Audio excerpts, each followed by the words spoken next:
Hey guys, Justin here.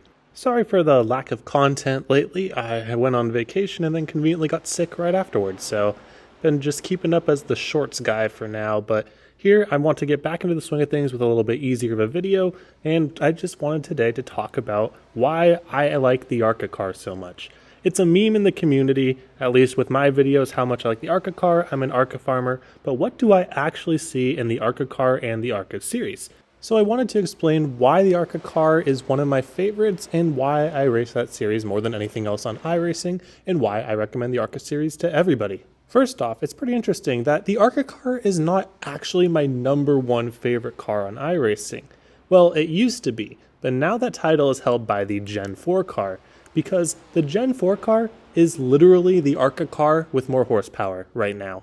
But there are reasons I don't race the series as much as the ARCA series, and I will get to that in a bit. But first, what do I like about the handling of both the ARCA car and the Gen 4 car? Well, first off, this is all from a fixed series perspective. Throughout my entire career on iRacing, I have only raced fixed series. Even though I've been partnered with Makoni Setup Shop and other people with open setups, I just never really felt the need to run open series just for my own enjoyment. Okay, I entered one. It was a Phoenix race and I won it, shameless plug. But I mentioned in a previous video, I'm not much of a car guy. I just like driving, I just like racing, and I like knowing everyone's on the same playing field. So all of my perspective on how the cars drive is based on the fixed set for better or worse. And I know just from testing and doing a lot of things with it that the open sets can be very fun to drive in truck, Xfinity, and even the Cup car, but I really don't love the Cup car. When it all boils down to it, what I love most about the ARCA car and the Gen 4 car by extension is the ability to be rewarded for driving on the edge. For the majority of ARCA fixed sets, you can be naturally tight on the setup, but you can do things to make the car loose, and I find that very rewarding to figure it out and even out the tire wear between the right front and the right rear tire. Sometimes in B-fixed setups, for example, it is impossible to get the car off the right front tire, so you just have to baby the car around a corner because there is no better option, and that's just not my favorite way to drive. And by extension, with a fixed or the Cup car, you don't want to step over the edge because of how snappy the cars are. With the majority of the fixed sets at least, you really can't even drive the car loose at all, except for some specific scenarios, which I actually do find pretty fun. At intermediates, for example, is where the ARCA car shines the most. With the ARCA car, there are ways to save tires without really sacrificing too much lap time just by choosing really good lines, being very precise on your pedals, and being very smooth. Whereas in a lot of intermediates on trucks, for example, you're going to be full throttle for a good amount, and there's going to be a lot of draft and dirty air that the ARCA car doesn't have. Now, obviously, that's realistic. ARCA car does not have much dirty air modeled into it, and that's not very realistic. But dirty air, even though it's realistic, isn't very fun. That's not to say there's no dirty air. You can dump air on someone in the middle of the corner and they'll still feel it and get tight. It's just not nearly as much as the truck or the Cup car or the Xfinity car. So I talked about how I like the aero in the ARCA car. I talked about how I like how the car handles, especially on intermediates. But one thing I haven't mentioned yet are the races itself.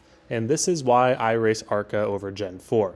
I like long runs. I'm a long run guy. A quick story. I actually, after rookies, went straight to truck because I was at like a D 4.99 or something.